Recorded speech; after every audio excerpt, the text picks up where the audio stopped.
ntị. Choose Igwe abụrụ by election or bụrụ by voting.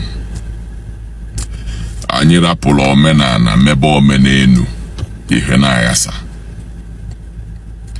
Choose Igwe abụrụ by voting or bụrụ by election. We are getting it wrong. On the ọcha wetara anyị election and voting and all the bụrụ by election. Igwe bụ a custodian of the culture and tradition of the people. Igwe bụ custodian of the culture and tradition of the people. Nyanwa bụ onye na-ejide culture and tradition like this.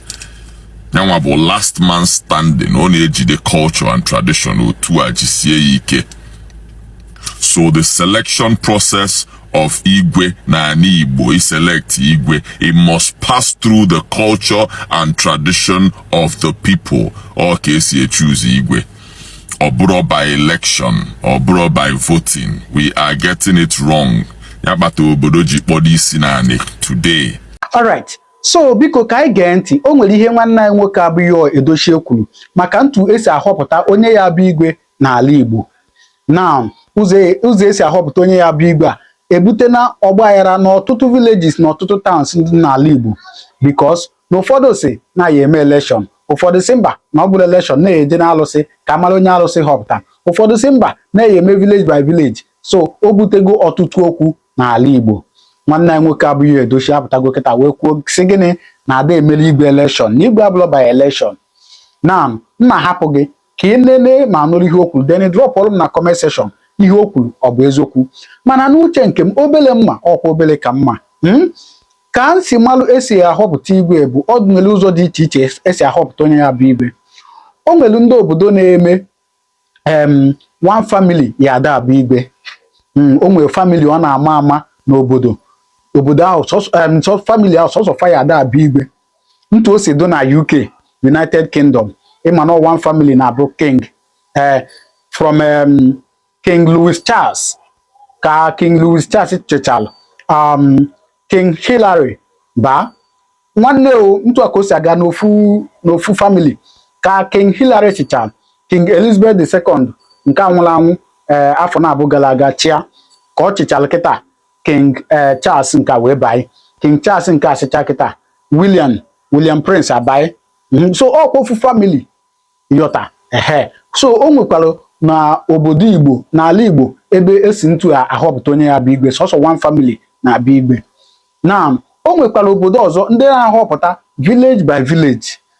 For instance, n'obodo m ọ ka esi ahọpụta onye ya bụ Igwe, enwere many villages. So I sị na oke ndị village ahọpụta onye ya bụ Igwe, Igwe ahụ chigido nwụọ, ndị village nke ọzọ ewepụtakwa mmadụ na abụmọ mmadụ ịtọ, then amal ka esi mee ewepụta ofu onye ọ bụrụkwa Igwe. Igwe ahụ nwụọ, ndị village ọzọ ewepụtakwa. Ntu a ka esi eme n'obodo m. Then o nwekwa ndị obodo ọzọ up to today na-eme election. O nwere ndị ama m some villages na-eme election. Fa kpọpụta mmadụ niile asị onye ọbụla chi Igwe bịa eme primary election, mee ịmago ntu esi eme Nigerian election. Then eme primary election ahụ enwe ike kpopụsịa ọfọzie mmadụ ịtọ from mmadụ ịtọ ahụ emebe. Then at the end of the day eme election, obodo niile abịa tụọ election amala onye winle. So o nwere ndị ka na-eme, mana nwanne anyị nwoke a sịrị na ọ bụrụ by election. O nwere ihe ọzọ, o nwere ụzọ o kwuru esi eme ya. So biko ka anyị gee ntị n'olu ihe okwu, then drop ọrụ na comment section ụzọ ndị be unu si eme ya. Ndị be unu ka ị kapasa ahọpụta Igwe. Mana o nwere ihe ọzọ nwanne anyị nwoke a kwuru, mana m na-ahapụ nke ahụ ka ọ nọ nụcha maka o mechara sị na nọọ ndị ụka mere wee na-emere Igwe election. Mana ọ bụrụ ya eziokwu, mma hapụ gị ka ị gee, then na ngwụcha enyezie my own suggestion na nke ahụ o kwuru. Mana biko gee ihe o kwuru kịta. O Igwe abụrụ by election. Igbo geenụ ntị. Choose Igwe abụrụ by election or bụrụ by voting. Anyị rapụrụ omenala mebe omenelu ihe na-ayasa. Choose Igwe abụrụ by voting or bụrụ by election. We are getting it wrong. On the ọcha wetara anyị election and voting and all the bụrụ by election. Igwe bụ a custodian of the culture and tradition of the people. Igwe bụ custodian of the culture and tradition of the people. Nyanwa bụ onye na-ejide culture and tradition like this. Nyanwa bụ last man standing. Ọ na-ejide culture and tradition otu a jisie ike. So the selection process of Igwe na Igbo, he select Igwe, it must pass through the culture and tradition of the people. Okay, so you choose Igwe. Or by election, or by voting. We are getting it wrong. Yabata obodo jikpọdo isi naanị today. Achọba onye ga-abụ Igwe. A ga-eje jụọ alụsị na-echekwa obodo. Si alụsị ya wepụta Igwe n'ọka esi eme ya. Many people don't know this. I have found the truth and I will keep saying the truth so that other people will know. Many people are amaro asa anyị isi gwogwo, ndocha sala anyị isi sapu anyị from our tradition. Ndocha sala anyị isi dị egwu, sapu anyị completely from our tradition. Kenti.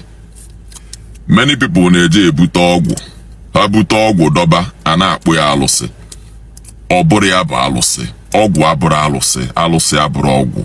Enwere ihe jikọọla alụsị na ịgwọ ọgwụ. Nothing. Alụsị is the central deity that protects a village or a community or a town. The central deity, on the one, central deity. Onya bụ alụsị.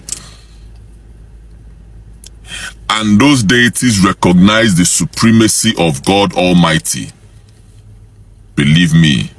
And people don't know this. Asani is sapuain from our tradition, reduce to our power. Because if you don't know your heritage, if you don't know where you're coming from, you will be weak. You won't know where you're heading to. Full name of Alosebo, Alokose, what it means is evil should stop. Alokose, or the conductor be a short in all the name to Alose, and what does it mean? Ihu mean bo alokwose where evil should stop. Ihu bo then bo the moral police of the people then mgbebo maka enwere ihe dịka police. So any matter enwe ọ na-alụsị ka a na-eje settle ya. Onye asị na onye nwa na onye asị na ọbụrụ onye nwa na onye nke anwa onye asị na onye nwa na eje na-alụsị je settle ya. Onye tụrụ anụ ụkwụ na-alụsị eziokwu apụta that day. Alụsị abụrụ ịgwọ ọgwụ. Alụsị ada agwụ. Alụsị aka ya nwere ihe jikọla alụsị na ịgwọ ọgwụ. Go and ask questions. Everything were to do with alụsị na dị pure and clean. White. Ebolo onye na-eme mpụ ịmana ejenwu na alụsị etigbuo gị. Alụsị na-etigbu tigbuo even the chief priest na-agọnya bụ alụsị maka na ọ da akwụbara aka ya ọtọ. Alụsị abụrụ ịgwọ ọgwụ. Our people are ọtaro. Alụsị Nengo dị na be nna m bụ Nteje. Alụsị Nengo. The chief priest of Nengo. Ọ chọọ ịgọ ọfọ ịgọ Nengo. Ikpelu Nengo. First thing ọ na-ekwu bụ Chukwu bi n'eluigwe, Chukwu kelee n'igwe na anị. Anyị ekene gị, Nengo ekene gị before we recognize ya Nengo. Which means that Nengo as a spirit recognizes the presence and supremacy of God Almighty. Alụsị abụrụ ịgwọ ọgwụ. Alụsị dị clean.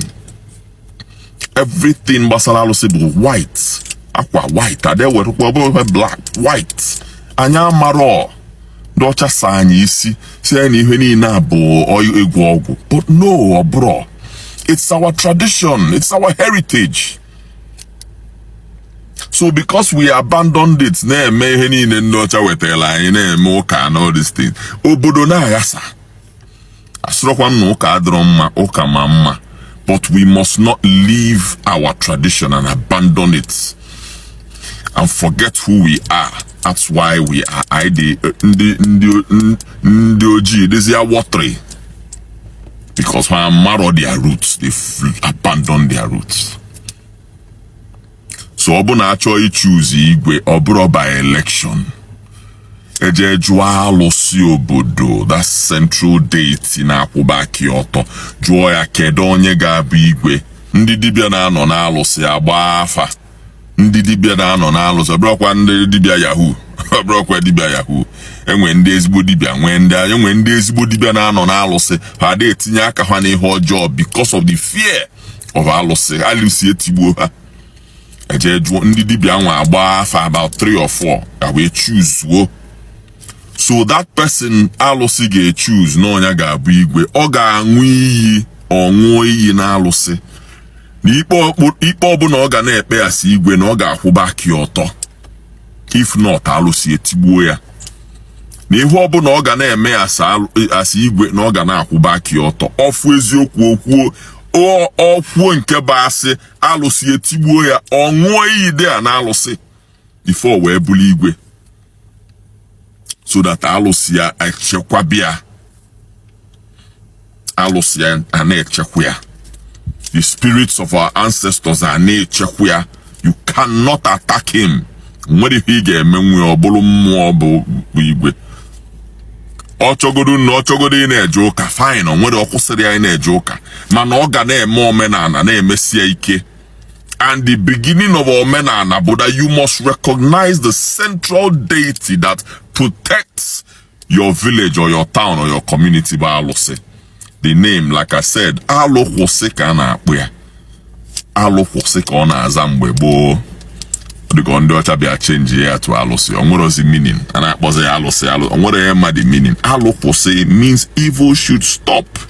Ịmakwa na mmadụ nwere ike ịnalụga ana gị your land anado anya n'oge nwanwe mmadụ analụgị ya pọta lawyer he can hire the best lawyers kwụọ ezigbo ụgwọ maka na o ji aja ego ekpe that case for 2 or 3 years o kpegbuo gị nalụgị ana gị ọkwa gị nwanwe ana ọ nalụgị ya ị na-ebe take that same case to alụsị ka eme ya mandatory na onye anwa na-asị na onye anwa na-achị ịnalụgị ana na ọ ga-abịa ṅụọ iyi na alụsị be nna gị ya bịa ṅụọ iyi na onye nwe ana ọṅụsie iyi ya were ana efu onye agbafuo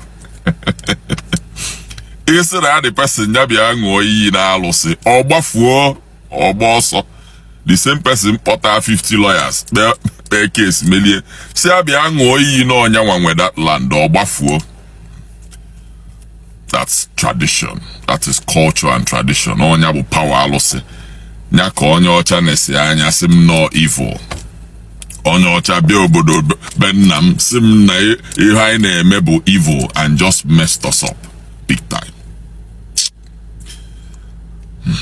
Like I said before, some people na-eje ebute ọgwụ. Ha bute ọgwụ dọba a na-awụli ọbara or whatever, you know, na-akpụ ya alụsị. Ọ bụrụ ya bụ alụsị. Alụsị will never ask you for human sacrifice. Alụsị ada aṅụ ọbara mmadụ. Ị bụrụ onye na-egbu mmadụ ịma ngọnwa alụsị ga-etigbu gị. Alụsị dị pure and clean. Please go home and confirm the things I'm saying. In 2024, God opened my eyes to see the truth, and that truth I have seen, I will continue to speak it for other people to know the truth. Summary of what I'm saying: Igwe abụrụ by election. He choose Igwe abụrụ by voting. Actually choose Igwe a ga-eje to alụsị na dị in charge of obodo na protect that village. Si anya wepụtala anyị Igwe n'ọka esi eme ya. Somebody who will uphold the culture and tradition of the people, custom of the people. Onya ga-agba onya bụ Igwe ọ bụrụ by election or voting. Ekene m unu. Afambo Chief Yul Edochie isi mmiri ji ọfọ Ezedike 1 na Nteje alụsị na-eje ụka ọkala mmadụ ọkala mmụọ ọnya na-ekene unu mfu eziokwu mma na-ekwu ya ihe wee dị mma daalụnụ. Okay, ọkwụ na anụghị na nwanne nwoke sịrị na oge mbụ na-eje na alụsị mee nke a n'ọka ndị ụka bịara ndị ụka bidozi ime ihe nwanne and also kwa no do against ndị ụka, so that one is certain.